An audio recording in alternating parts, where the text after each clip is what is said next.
Mark's hands trembled as he clutched his coffee cup, watching his coworker Sarah deliberately choose the wobbly table by the window, the one everyone avoided. What he witnessed next would change his perspective on kindness forever. Hey everyone, if this story touches your heart the way it touched mine, please hit that like button and subscribe to see more stories that remind us of the unexpected connections that make life beautiful. Your support helps me share these moments that might otherwise go untold. The fluorescent lights of Wilson and Associates law firm buzzed overhead as Mark Jenkins gathered his files for the morning meeting. At 42, his once dark hair was now peppered with gray, evidence of the 5 challenging years he'd spent raising his daughter Lily alone after his wife's passing. The firm had become his second home, a place where the predictable rhythm of corporate law provided stability when everything else felt uncertain. "Morning, Mark," called Sarah Chen, the newest associate at the firm. She balanced a stack of briefs in one hand and a cardboard tray of coffees in the other. "Saved you a dark roast. 2 sugars, right?" Mark nodded gratefully. Sarah had only been with the firm for 3 months, but she'd quickly become known for these small gestures of thoughtfulness. At 35, she'd joined their team after a successful run at a prestigious firm in Chicago, though no one quite knew why she'd chosen their mid-sized suburban practice instead. "Thanks," he said, accepting the coffee. "You're a lifesaver. Lily had nightmares again last night, and I'm running on about 3 hours of sleep." Sarah's expression softened. "How is she doing otherwise?" "Better, I think. Her therapist says the anniversary of her mom's death is triggering the dreams again." Mark sighed, surprised at how easily he shared these details with Sarah when he typically kept his personal struggles private. "That's tough," Sarah said. "But she's got you, and that counts for everything." Before Mark could respond, their boss appeared at the conference room door. "Team meeting in 5, everyone. Bring the Henderson file." The morning passed in a blur of client calls and contract reviews. By noon, Mark's stomach was growling loudly enough that his paralegal joked she could hear it from the next office. He grabbed his wallet, heading for the elevator to pick up lunch from the deli across the street. "Mind if I join you?" Sarah appeared beside him, her purse already slung over her shoulder. "I could use some fresh air." The spring day greeted them with unexpected warmth as they crossed the street to Malone's, the local deli that had been feeding the downtown business crowd for decades. The lunch rush was in full swing, with nearly every table occupied by suited professionals hunched over sandwiches and salads. "Looks packed," Mark observed, scanning for an empty spot after they'd ordered. "We might have to take these back to the office." Sarah shook her head. "There's one by the window." She pointed to a small table in the corner that Mark knew all too well, the wobbly one with uneven legs that everyone avoided. He'd made that mistake once before, spending his entire lunch break trying to keep his soup from spilling. "That's not a great table," he warned. "Trust me, we'd be better off eating at our desks." But Sarah was already moving toward it, weaving between chairs with determined grace. Mark followed reluctantly, wondering why someone as perceptive as Sarah would choose such an obviously flawed spot. "Sarah, seriously, this table is..." "I know," she said, setting down her tray. "Just trust me for a minute." Confused but curious, Mark sat down across from her, immediately feeling the table tilt precariously under the weight of his sandwich. He reached for the napkin dispenser to wedge under the short leg, but Sarah gently touched his hand to stop him. "Wait," she said softly, her eyes focused on something beyond his shoulder. Mark turned to follow her gaze and noticed an elderly man with weathered hands standing just inside the entrance. The man's clothes were clean but worn, his posture slightly stooped as he clutched a small paper bag. His eyes darted anxiously around the crowded deli, and Mark immediately recognized the look of someone who felt out of place. The elderly man approached the counter, speaking quietly to the cashier.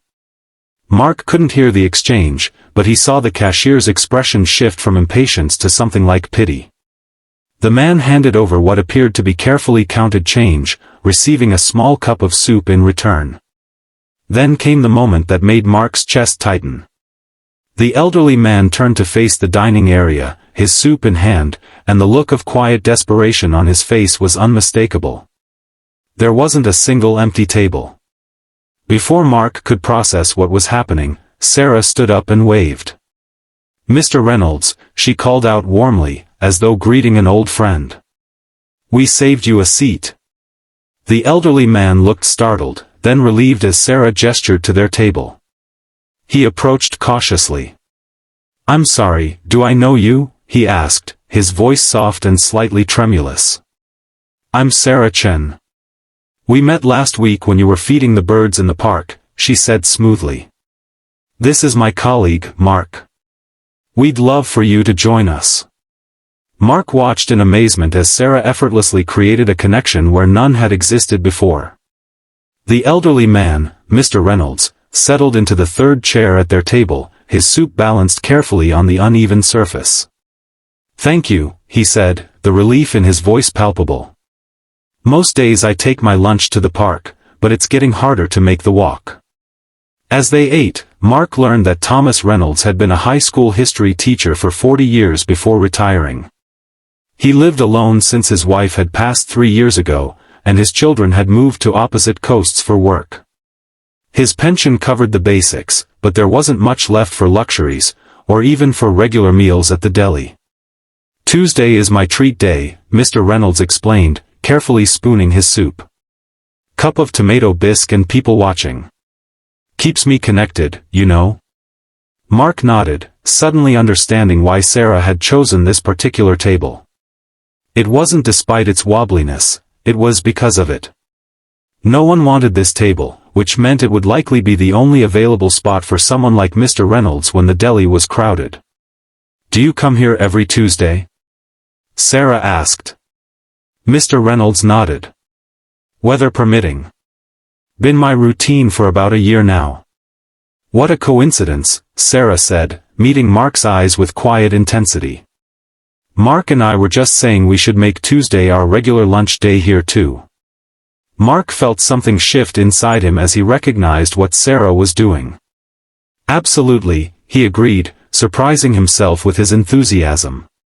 "In fact, we'd be honored if you'd join us next week, Mr. Reynolds." The elderly man's eyes brightened. "Well, that would be very nice." When they returned to the office, Mark pulled Sarah aside by the coffee machine.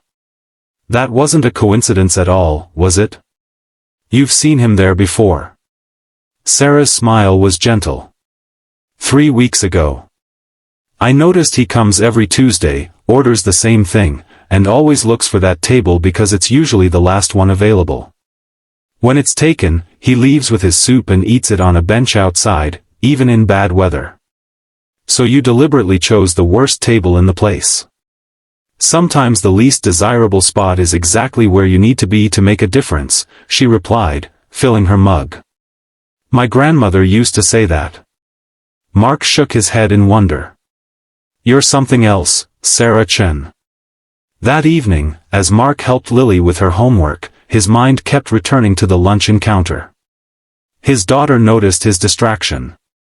Dad, you're smiling at my math problems. They're not that funny. Mark laughed. Sorry, pumpkin. I was thinking about something that happened today. Lily put down her pencil. Tell me. So he did, explaining how Sarah had chosen the wobbly table not because she didn't know better, but because she knew exactly what she was doing.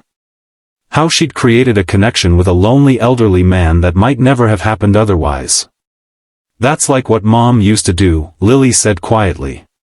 Mark felt his breath catch. What do you mean? Remember how she always talked to the crossing guard?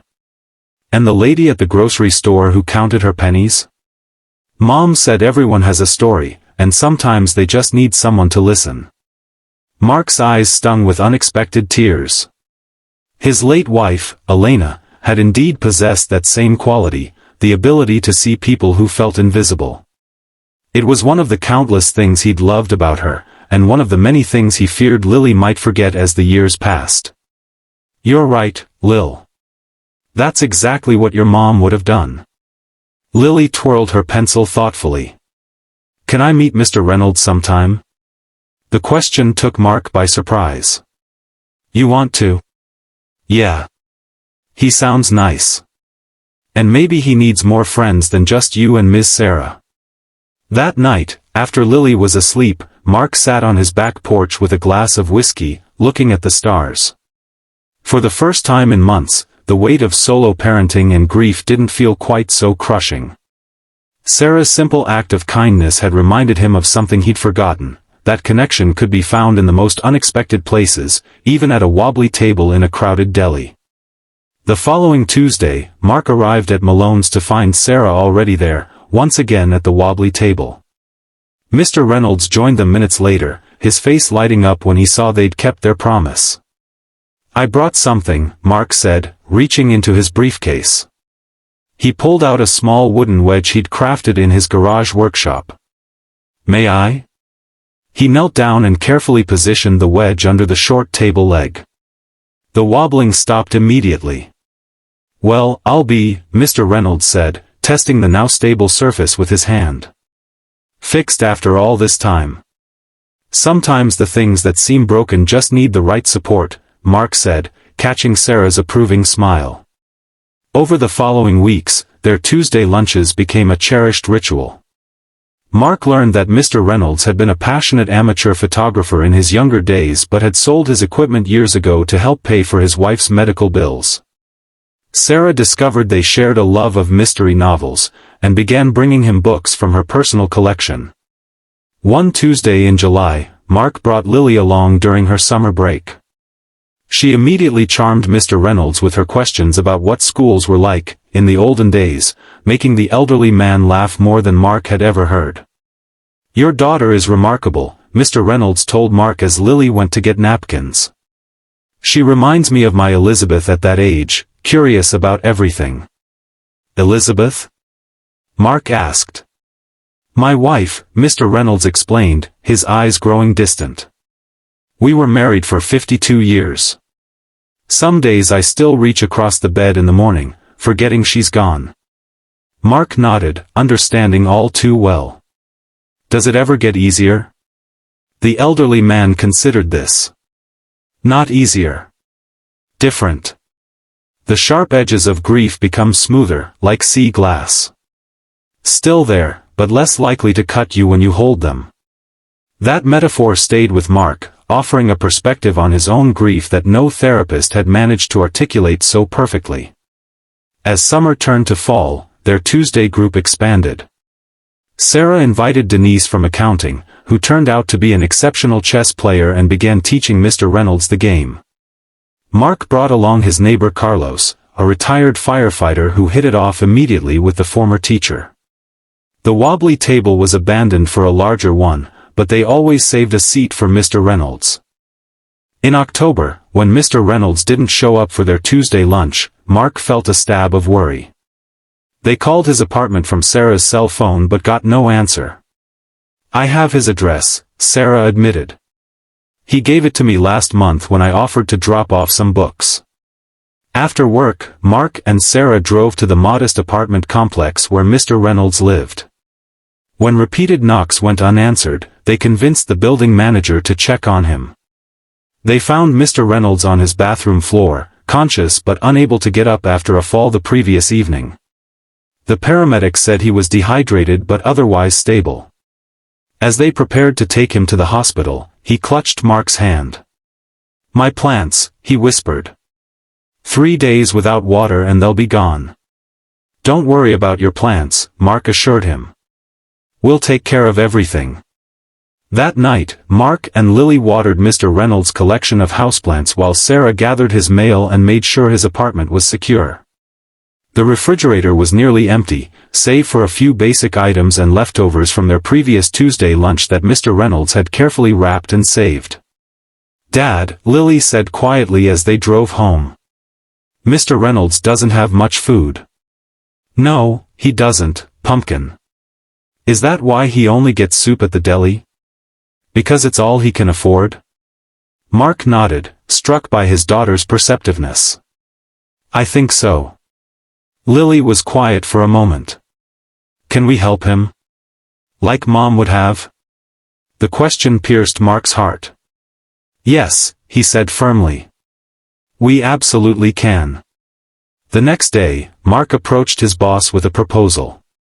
The firm had been looking for community outreach opportunities, and Mark suggested a partnership with the senior center where Mr. Reynolds occasionally attended events. They could offer free monthly legal clinics for seniors, helping with everything from Medicare questions to simple wills. To his surprise, the partners enthusiastically approved, putting Mark in charge of the initiative with Sarah as his co-lead. When he told her about it, she hugged him impulsively. This is perfect, she said. And I have something to confess. What's that? Sarah looked slightly embarrassed. The reason I left my firm in Chicago. I was on track to make partner, but I realized I was helping wealthy corporations become wealthier while ignoring the people who really needed legal assistance. I wanted to work somewhere I could make a difference in individual lives. Well, Mark said, I'd say you're definitely doing that. Mr. Reynolds spent a week in the hospital and another 2 weeks in a rehabilitation facility. During that time, Mark, Sarah, and their growing Tuesday lunch group took turns visiting him, bringing books, home-cooked meals, and company.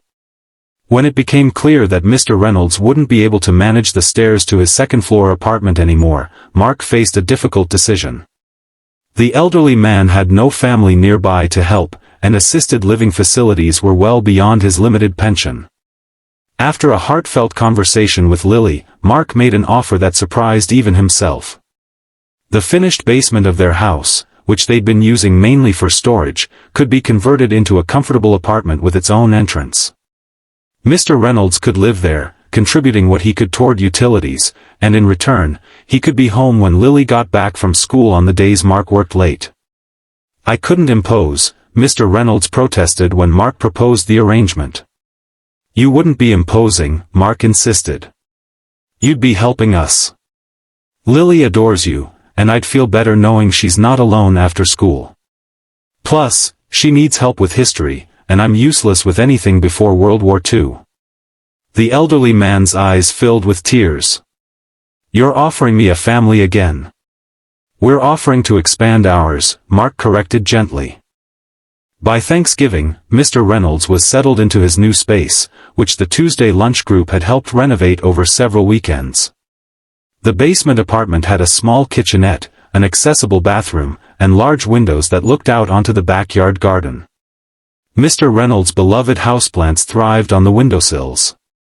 For the holiday, they hosted a dinner that included Sarah, Denise, Carlos, and several other friends from their Tuesday gatherings. As Mark looked around his dining room table, now extended with leaves to accommodate everyone, he felt a profound sense of gratitude. After dinner, as the others chatted over coffee and pie, Sarah joined Mark in the kitchen where he was loading the dishwasher. I have something for you, she said, handing him a small wrapped package. Inside was a framed photograph of Mark, Lily, and Mr. Reynolds at the deli, all three laughing at something off camera. Mark recognized it as a moment from several months ago, before Mr. Reynolds' fall. How did you get this? He asked, touched by the thoughtful gift. I asked the deli owner if I could set up a camera for our Tuesday lunches. I've been collecting moments. She showed him her phone, which contained dozens of photos documenting their growing circle of friendship. I thought maybe Mr. Reynolds might like to restart his photography hobby, so I found his old camera model online. It's vintage now, quite valuable actually. That's the other part of your gift, well, for both of you. Mark was speechless. Sarah, that's incredibly generous. She shrugged, but her eyes were bright. You two gave me something priceless, you showed me I made the right choice leaving Chicago. This community, these connections, this is what matters. Later that evening, after the guests had gone and Lily was in bed, Mark sat with Mr. Reynolds on the back porch. The elderly man was examining his restored camera.